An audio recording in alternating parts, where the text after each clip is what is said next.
Friends, ನಮ್ಮ trend ಮೇಳಕ್ಕೆ ಸ್ವಾಗತ. ಇವತ್ತಿನ ಆಸೆ ಸೀರಿಯಲ್ ಸಂಚಿಕೆ ಏನಾಗಿದೆ ಅಂತ ತಿಳ್ಕೊಳ್ಳೋಣ ಬನ್ನಿ ಫ್ರೆಂಡ್ಸ್. ಮೊದಲಿಗೆ ಸಂಚಿಕೆ ಶುರುವಿನಲ್ಲಿ ರಮೇಶ್ ಮತ್ತು ನಂದಿನಿಯವರು ರೋಹಿಣಿ ಅವರ ಅಮ್ಮಂಗೆ ಫೋನ್ ಮಾಡಿಬಿಟ್ಟು, ನಾವು ಬಂದಿದ್ದ ಕೆಲಸ ಮುಗೀತಮ್ಮ, ನಾವಿನ್ನು ಹೊರಡ್ತಾ ಇದ್ದೀವಿ ನಾಳೆ ಅಂತ ಹೇಳ್ತಾ ಇರ್ತಾರೆ. ಡಾಕ್ಟರು ನಮಗೆ 1 ತಿಂಗಳಿಗಾಗಷ್ಟು ಮೆಡಿಷನ್ ಕೊಟ್ಟಿದ್ದಾರಮ್ಮ, ಇನ್ನು ನೆಕ್ಸ್ಟ್ ತಿಂಗಳೇ ಬರೋದು ಅಮ್ಮ. ಅದಕ್ಕಿಂತ ಮುಂಚೆಯಲ್ಲಿ ನಾವು ನನ್ನ ತಮ್ಮನ ಮಗನ ನೋಡಬೇಕು ಅಂತ ಅಂದ್ಕೊಂಡಿದ್ದೀವಿ, ಅದಕ್ಕೋಸ್ಕರ ನಾನು ಫೋನ್ ಮಾಡಿದೆ ಅಂತ ರಮೇಶ್ ಅವರು ಹೇಳ್ತಾ ಇರ್ತಾರೆ ಕ್ರಿಶ್ ಅವ್ರ ಅಜ್ಜಿಗೆ. ಆಗ ಕ್ರಿಶ್ ಅವ್ರ ಅಜ್ಜಿ, ಆಗಲಿ ನಾಳೆ ಹೋಗ್ಬಿಟ್ಟು ಬನ್ನಿ ನೀವು ಅಂತ ಹೇಳ್ತಾ ಇರ್ತಾರೆ. ಆಗ ನಂದಿನಿಯವರು ಫೋನ್ ಇಸ್ಕೊಂಡ್ಬಿಟ್ಟು ಕ್ರಿಶ್ ಅವ್ರ ಅಜ್ಜಿ ಹತ್ರ ಹೇಳ್ತಾ ಇರ್ತಾರೆ, ಅವರು ಮಗುನ ನೋಡಬೇಕಂತೆ, ಅವ್ರ ತಮ್ಮನ ಮಗುನ ನೋಡಬೇಕಂತೆ ಅಂತ ತುಂಬಾ ಆಸೆ ಪಡ್ತಿದ್ದಾರಮ್ಮ ಅಂತ ಕೇಳ್ತಾ ಇರ್ತಾರೆ. ಈ ಕಡೆ ರೋಹಿಣಿ ಅವರಮ್ಮ, ನಮಗೆ ನಿಮ್ಮನ್ನು ನೋಡಬೇಕು ಅಂತ ಅನ್ನಿಸ್ತಾ ಇಲ್ಲ, ನಮ್ಗೆ ಯಾಕೆ ತೊಂದರೆ ಕೊಡ್ತಾ ಇದ್ದೀರಪ್ಪ, ನಮ್ಮನ್ನು ನಮ್ಮ ಪಾಡಿಗೆ ನಮಗಿರೋದಕ್ಕೆ ಬಿಟ್ಬಿಡಿ ಅಂತ ಹೇಳ್ತಾ ಇರ್ತಾರೆ.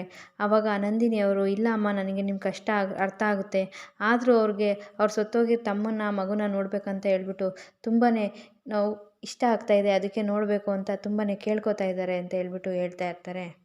ನಂದಿನಿಯವರು, ನಾವು ಮಾಡಿರೋ ತಪ್ಪನ್ನ ಒಂದೇ ಒಂದು ಸತಿ ಕ್ಷಮಿಸ್ಬಿಟ್ಟು ನಮಗೆ ಅವ್ರ ತಮ್ಮನ ಮಗುನ ಮುಖಾನ ನೋಡೋ ಅವಕಾಶ ಒಂದು ಸತಿ ಮಾಡಿಕೊಡಿ ಅಮ್ಮ ಅಂತ ತುಂಬಾ ಕೇಳ್ಕೊತಾ ಇರ್ತಾರೆ. ಕಲ್ಯಾಣಿ ಅವ್ರಿಗೆ ಒಂದು ಮಾತನ್ನ ತಿಳಿಸ್ಬಿಟ್ಟು ಮಗುನ ನೋಡೋ ಅವಕಾಶ ಮಾಡಿಕೊಡಿ ಅಮ್ಮ ಅಂತ ಕೇಳ್ತಾ ಇರ್ತಾರೆ. ಈ ಕಡೆ ಕಲ್ಯಾಣಿ ಅವ್ರ ಅಮ್ಮ ಹೇಳ್ತಾರೆ, ಕಲ್ಯಾಣಿ ಊರಲ್ಲಿಲ್ಲ, ನಾನೇನು ಮಾಡಲಿ ಅಂತ ಹೇಳ್ತಾ ಇರ್ತಾರೆ. ಇಲ್ಲಮ್ಮ, ಹೇಗಾದರೂ ಮಾಡಿಬಿಟ್ಟು ನಮಗೆ 10 ನಿಮಿಷ ನೋಡೋದಕ್ಕೆ ಅವಕಾಶ ಕೊಟ್ಬಿಡಿ ಅಂತ ನಂದಿನಿಯವರು ಕೇಳ್ತಾ ಇರ್ತಾರೆ. ನೀವೇನು ತೊಂದರೆ ಪಟ್ಕೊಂಡಿಲ್ಲ ಅಂದರೆ ನೀವಿರೋ ಜಾಗಕ್ಕೆ ಬಂದುಬಿಟ್ಟು ನಾವು ಕೃಷ್ಣ ನೋಡ್ಕೊಂಡು ಹೋಗ್ತೀವಿ ಅಂತ ನಂದಿನಿಯವರು ಕೇಳ್ತಾ ಇರ್ತಾರೆ. ಆಗ ಕ್ರಿಶ್ ಅಜ್ಜಿ ಹೇಳ್ತಾರೆ, ಬೇಡ, ನೀವೇನು ಬರೋದು ಬೇಡ, ನಾಳೆ ಒಂದು ದೇವಸ್ಥಾನದ ಲೊಕೇಶನ್ ಕಳಿಸ್ತೀನಿ, ಅಲ್ಲಿ ನಾವಿಬ್ಬರು ಬರ್ತೀವಿ ಅಂತ ಹೇಳ್ತಾರೆ. ಆಗ ಕಲ್ಯಾಣಿಯವರ ಅಮ್ಮ, ನೀವು ನಾಳೆ ಎಷ್ಟೊತ್ತಿಗೆ ಹೊರಡ್ತೀರಾ ಅಂತ ಕೇಳ್ತಾ ಇರ್ತಾರೆ. ನಾಳೆ 12 ಗಂಟೆಗೆ ಹೋಗ್ತೀವಿ ಅಮ್ಮ ಅಂತ ನಂದಿನಿಯವರು ಹೇಳ್ತಾರೆ. ಆಯಿತು, ನೀವು 11 ಗಂಟೆಗೆ ನಾವು ಬರ್ತೀವಿ, ಲೊಕೇಶನ್ ಕಳಿಸ್ತೀನಿ, ಅಲ್ಲಿಗೆ ಬಂದುಬಿಡಿ, ನಾನು ಕ್ರಿಶ್ ಬರ್ತೀವಿ ಅಂತ ಕಲ್ಯಾಣಿಯವರಮ್ಮ ಫೋನ್ ಇಡ್ತಾರೆ. ಅಲ್ಲೇ ಇದ್ದ ರಮೇಶ್ ಅವರು ಏನಂತೆ ಅಂತ ಕೇಳ್ತಾರೆ. ಆಗ ನಂದಿನಿಯವರು, ಇಲ್ಲ, ನಾಳೆ ಮಗುನ ಕರ್ಕೊಂಬರ್ತಾರಂತೆ 11 ಗಂಟೆಗೆ, ಅವರು ದೇವಸ್ಥಾನದ ಲೊಕೇಶನ್ ಕಳಿಸ್ತಾರಂತೆ ಅಂತ ನಂದಿನಿಯವರು ರಮೇಶ್ ಅವ್ರಿಗೆ ಹೇಳ್ತಾರೆ. ಸರಿ ಆಯಿತು ಅಂತ ಈ ಕಡೆ ಕಲ್ಯಾಣಿಯವರಮ್ಮ ತುಂಬಾ ಭಯ ಪಟ್ಕೊಂಡು, ನಾಳೆ ಹೇಗೆ ಕರ್ಕೊಂಡು ಹೋಗೋದು, ನಾನು ಮಗುನ ಒಂದೇನೆ, ನಾನು ಅಲ್ಲಿ ಏನಾದರೂ ತೊಂದರೆ ಆದರೆ ಅಂತ ಕಲ್ಯಾಣಿ ಫ್ರೆಂಡ್ ಇರ್ತಾರೆ, ಅವರಿಗೆ ಹೇಳ್ತಾ ಇರ್ತಾರೆ.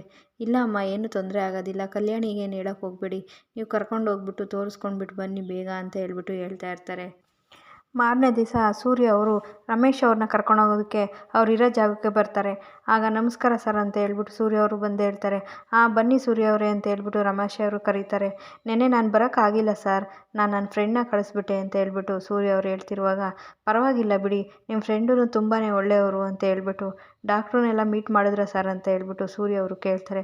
ಹೌದಪ್ಪ, ಡಾಕ್ಟ್ರನ್ನೆಲ್ಲ ಮೀಟ್ ಮಾಡಿದ್ವಿ, ಅವರೆಲ್ಲ ಥರ ಮೆಡಿಷನ್ನು 1 ತಿಂಗಳಿಗಾಗಷ್ಟು ಕೊಟ್ಟಿದ್ದಾರೆ, ಇನ್ನೊಂದು ತಿಂಗಳು ಬಿಟ್ಟು ಮತ್ತೆ ಬನ್ನಿ ಅಂತ ಹೇಳಿದ್ದಾರೆ ಅಂತ ಸೂರ್ಯ ಅವ್ರ ಹತ್ರ ರಮೇಶ್ ಅವರು ಹೇಳ್ತಾ ಇರ್ತಾರೆ.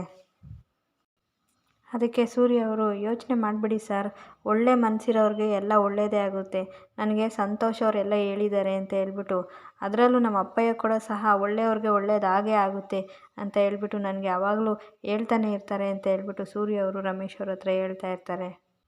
ಆಗ ರಮೇಶ್ ಅವರು, ಆಯ್ತಪ್ಪ, ನನಗೂ ಒಳ್ಳೆಯದಾಗುತ್ತೆ, ನಿನಗೂ ಒಳ್ಳೆಯದಾಗಲಿ ಅಂತ ತುಂಬಾ ಥ್ಯಾಂಕ್ಸ್ ಅಪ್ಪ ಅಂತ ಆಯಿತು ಬನ್ನಿ ಸೂರ್ಯ ಒಳಗಡೆ ಅಂತ ಕರೀತಾರೆ. ಆಗ ನಂದಿನಿ ಅವರು ರೆಡಿಯಾಗಿರ್ತಾರೆ. ಸರ್, ಏನು ಸರ್ ಈಗಲೇ ಊರಿಗೆ ಹೊರಟ್ಬಿಟ್ರೆ ಇವತ್ತೇನೆ ಅಂತ ಕೇಳ್ತಾ ಇರ್ತಾರೆ. ಹೂನಪ್ಪ, ಊರಲ್ಲಿ ತುಂಬಾ ಕೆಲಸ ಇದೆ, ನಾವು ಹೋಗಲೇಬೇಕು ಅಂತ ರಮೇಶ್ ಅವರು ಹೇಳ್ತಾ ಇರ್ತಾರೆ. ಸೂರ್ಯ ಅವರು, ಯಾವುದಾದ್ರೂ ಪ್ಲೇಸ್ ನೋಡಬೇಕಾ ಸರ್, ಇಲ್ಲೇ ಇದ್ದು ಇನ್ನು ಇವತ್ತೆಲ್ಲ ನೋಡ್ತೀರಾ ಸರ್ ಅಂತ ಕೇಳ್ತಾ ಇರ್ತಾರೆ. ಇಲ್ಲಪ್ಪ ಸೂರ್ಯ, ಒಂದು ದೇವಸ್ಥಾನದ ಲೊಕೇಶನ್ ಕಳಿಸ್ತೀನಿ, ಅಲ್ಲಿಗೆ ಮಾತ್ರ ಕರ್ಕೊಂಡು ಹೋಗು, ಅದೊಂದು ನೋಡ್ಬಿಟ್ಟು ಹೋಗ್ತೀವಿ, ಅಲ್ಲೊಂದು ಸ್ವಲ್ಪ ಕೆಲಸ ಇದೆ ನಮಗೆ ಅಂತ ರಮೇಶ್ ಅವರು ಹೇಳ್ತಾರೆ. ಆಯಿತು ಸರ್, ಬನ್ನಿ ಹೋಗೋಣ ಅಂತ ಸೂರ್ಯ ಅವರು ಮತ್ತು ರಮೇಶ್ ಅವರು ಹೊರಡ್ತಾರೆ. ಕಾರಲ್ಲಿ ಹೋಗ್ತಾ ಸೂರ್ಯ ಅವರು, ಏನು ಮೇಡಮ್ ಅವರೇ, 2 ದಿನಕ್ಕೆ ನಮ್ಮ ಬೆಂಗಳೂರೆಲ್ಲ ಬೇಜಾರಾಗ್ಬಿಡ್ತಾ ನಿಮಗೆ ಅಂತ ಕೇಳ್ತಾ ಇರ್ತಾರೆ. ಹಾಗೇನಿಲ್ಲ ಸರ್ ಅಂತ ನಂದಿನಿ ಅವರು ಹೇಳ್ತಾರೆ. ಸೂರ್ಯ ಅವರು, ಯಾಕೋ ಮೇಡಮ್ ಅವ್ರು ತುಂಬಾ ಬೇಜಾರಾಗಿದ್ದಾರೆ ಅಂತ ಕೇಳ್ತಾ ಇರ್ತಾರೆ. ಇಲ್ಲ ಸರ್, ಆ ಥರ ಏನಾಗಿಲ್ಲ ಅಂತ ಹೇಳ್ತಾ ಇರ್ತಾರೆ. ಆಗ ರಮೇಶ್ ಅವರು, ಇಲ್ಲ ಸೂರ್ಯ, ನಮಗೆ ಇಲ್ಲಿ ನಿಮ್ಮಿಂದ ಯಾರಿಂದನೂ ತೊಂದರೆ ಇಲ್ಲ, ನಾವು ಮಾಡಿದ ಪಾಪ ನಮಗೆ ಶಿಕ್ಷೆ ಕೊಡ್ತಾ ಇದೆ, ಅದಕ್ಕೆ ನಂದಿನಿಯವರು ತುಂಬಾ ಬೇಜಾರು ಮಾಡ್ಕೊಂಡಿದ್ದಾರೆ, ನಮಗೂ ಬೇಜಾರಾಗಿದೆ ಅಂತ ಹೇಳ್ಬಿಟ್ಟು ರಮೇಶ್ ಅವರು ಹೇಳ್ತಾ ಇರ್ತಾರೆ. ಅದಕ್ಕೆ ಸೂರ್ಯ ಅವರು, ಸರ್, ಮನುಷ್ಯ ಅಂದಮೇಲೆ ತಪ್ಪು ಮಾಡೋದು ಸಹಜ ಸರ್, ಅದಕ್ಕೆಲ್ಲ ಪರಿಹಾರ ಅನ್ನೋದು ಇದ್ದೇ ಇರುತ್ತೆ, ಪೆನ್ಸಿಲ್ ಕಂಡುಹಿಡಿದಾರೆ ಅಂತ ಅಂದರೆ ಅದಕ್ಕೆ ರಬ್ಬರ್ ಕಂಡುಹಿಡಿದೇ ಇರ್ತಾರಾ ಅಂತ ಹೇಳ್ಬಿಟ್ಟು ಹೇಳ್ತಾ ಇರ್ತಾರೆ. ನಮ್ಮ ಜೀವನದಲ್ಲಿ ನಾವು ತಪ್ಪು ಮಾಡಿರೋದನ್ನ ಅಳಿಸ್ಕೊಳೋದು ನಮ್ಮ ಕೈಯಲ್ಲಿದೆ ಸರ್, ಅದನ್ನು ನಾವು ತಪ್ಪು ಅಂತ ನಾವು ಕೊರಕೊಂಡಿದ್ರೆ ಅದು ಅದೇ ರೀತಿ ಇದ್ಬಿಡುತ್ತೆ ಸರ್ ಅಂತ ಹೇಳ್ಬಿಟ್ಟು ಸೂರ್ಯ ಅವರು ಹೇಳ್ತಾ ಇರ್ತಾರೆ. ಆಗ ರಮೇಶ್ ಅವರು, ನಾವು ಬರೆದಿರೋದನ್ನ ನಾವು ಹೊಡೆಸ್ಕೋಬೋದಪ್ಪ, ಆದರೆ ಹಣೆಯಲ್ಲಿ ಬರೆದಿರೋ ಹಣೆ ಬರಹನ ಯಾರೂ ಹೊಡ್ಸೋಕ್ಕಾಗೋದಿಲ್ಲ, ಆ ಶಾಪ ನಮಗೆ ಇವತ್ತು ತಂದೆ ತಾಯಿ ಆಗೋ ಭಾಗ್ಯನೇ ಕಳ್ಕೊಂಬಿಟ್ಟಿದೆ ಅಂತ ಹೇಳ್ಬಿಟ್ಟು ಹೇಳ್ತಾ ಇರ್ತಾರೆ.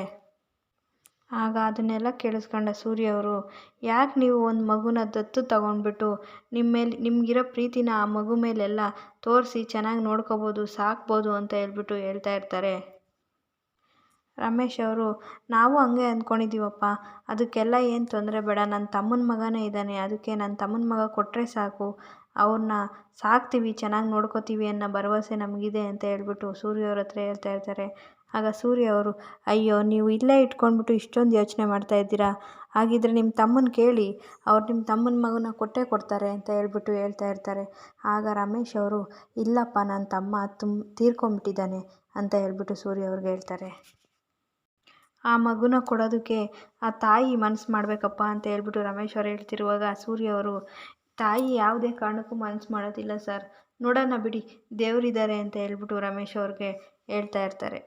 ಹಾಗೆ ಮಾತಾಡ್ತಾ ಹೋಗ್ತಾ ಇರುವಾಗ ಸೂರ್ಯ ಅವರು, ಸರ್, ನೀವು ಹೇಳಿದ ದೇವಸ್ಥಾನ ಲೊಕೇಶನ್ ಇಲ್ಲೇ ಬಂದಿದೆ ಸರ್ ಅಂತ ಹೇಳ್ತಾರೆ. ಹಾಗೆ ರಮೇಶ ಮತ್ತು ನಂದಿನಿಯವರು ಇಳಿದ್ಬಿಟ್ಟು, ಸರಿ ಸರಿ ಸೂರ್ಯ ಅವರೇ, ನಾವು ದೇವಸ್ಥಾನ ಪೂಜೆ ಮಾಡಿಸ್ಕೊಂಬರ್ತೀವಿ ಅಂತ ಹೇಳ್ಬಿಟ್ಟು ನಂದಿನಿಯವರು ಹೇಳ್ತಾರೆ. ಸರ್, ಹಣ್ಣು ಕಾಯಿ ತೊಗೊಬೇಕಾಯಿತು ಅಂತ ಹೇಳ್ಬಿಟ್ಟು, ಆಗ ಇಲ್ಲ ಮೇಡಮ್, ನಾನು ತೊಗೊಂಡ್ಬರ್ತೀನಿ, ಹೋಗಿರಿ ನೀವು ಅಂತ ಹೇಳ್ಬಿಟ್ಟು ಹೇಳ್ತಾರೆ.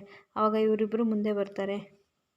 ಮುಂದೆ ಬಂದಾಗ ರಮೇಶ್ ಅವರು ಅವ್ರ ಅತ್ತೆನ ನೋಡ್ತಾರೆ. ಕಲ್ಯಾಣಿಯವ್ರ ಅಮ್ಮನ ನೋಡಿಬಿಟ್ಟು, ಅಲ್ಲಿದ್ದಾರೆ ಬಾ ಅತ್ತೆ ಅಂತ ಹೇಳ್ಬಿಟ್ಟು ನಂದಿನಿಯವ್ರಿಗೆ ಹೇಳಿ ಕರ್ಕೊಂಡು ಹೋಗ್ತಾರೆ. ನಮಸ್ತೆ ಅಮ್ಮ, ಹೇಗಿದ್ದೀರಾ ಅಂತ ಹೇಳ್ಬಿಟ್ಟು ಕಲ್ಯಾಣಿಯವ್ರ ಅಮ್ಮ ಹತ್ರ ಕೇಳ್ತಾ ಇರ್ತಾರೆ. ಹಾಂ ಅಪ್ಪ, ಚೆನ್ನಾಗಿದ್ದೀವಿ, ನೀವು ನಾವು ಹೇಳಿದ ತಕ್ಷಣ ಮಗುನ ಕರ್ಕೊಂಬಂದಿದ್ದಕ್ಕೆ ತುಂಬಾ ಥ್ಯಾಂಕ್ಸ್ ಅಮ್ಮ ಅಂತ ಹೇಳ್ಬಿಟ್ಟು ಹೇಳ್ತಾ ಇರ್ತಾರೆ. ನಂದಿನಿಯವರು, ನಿಮಗೆಲ್ಲ ತುಂಬಾ ತೊಂದರೆ ಮಾಡಿದ್ದೀವ ಅಮ್ಮ, ಆದರೂ ನೀವು ಮಗು ತೋರಿಸೋದಕ್ಕೆ ಒಪ್ಕೊಂಡ್ರಲ್ಲ, ನಿಮಗೆ ತುಂಬ ಥ್ಯಾಂಕ್ಸ್ ಅಂತ ಹೇಳ್ತಾ ಇರ್ತಾರೆ. ಆಗ ಕಲ್ಯಾಣಿಯವ್ರ ಅಮ್ಮ ಹೇಳ್ತಾರೆ, ಅದೆಲ್ಲ ಮುಗ್ದೋದ ಘಟನೆ, ಅದನ್ನೆಲ್ಲ ಎತ್ಕೊಂಡು ಈಗ ಯಾಕೆ ಹೇಳ್ತಾ ಇದ್ದೀರಾ ಅಂತ ಹೇಳ್ಬಿಟ್ಟು ಕೇಳ್ತಾರೆ.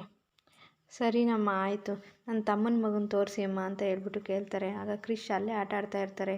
ಆಗ ಅವ್ರ ಅಜ್ಜಿ ಕೂಗ್ತಾರೆ, ಕ್ರಿಶ್ ಬಾ ಇಲ್ಲಿ ಅಂತ ಹೇಳ್ಬಿಟ್ಟು ಕೂಗ್ತಾರೆ. ಆಗ ರಮೇಶ್ ಅವರು ಅವ್ರನ್ನ ನೋಡಿಬಿಟ್ಟು, ಸೇಮ್ ನನ್ನ ತಮ್ಮನ ಥರನೇ ಇದ್ದಾನೆ ಅಂತ ಹೇಳ್ಬಿಟ್ಟು ದಬ್ಕೊಂಡು ತುಂಬಾ ಹೇಳ್ತಾ ಇರ್ತಾರೆ. ಫ್ರೆಂಡ್ಸ್, ಇವತ್ತಿನ ಸಂಚಿಕೆ ಇಲ್ಲಿಗೆ ಮುಗಿದಿದೆ ಫ್ರೆಂಡ್ಸ್. ನೆಕ್ಸ್ಟ್ ವಿಡಿಯೋದಲ್ಲಿ ಸಿಗೋಣ. Thank you for watching. ನಮಸ್ಕಾರ.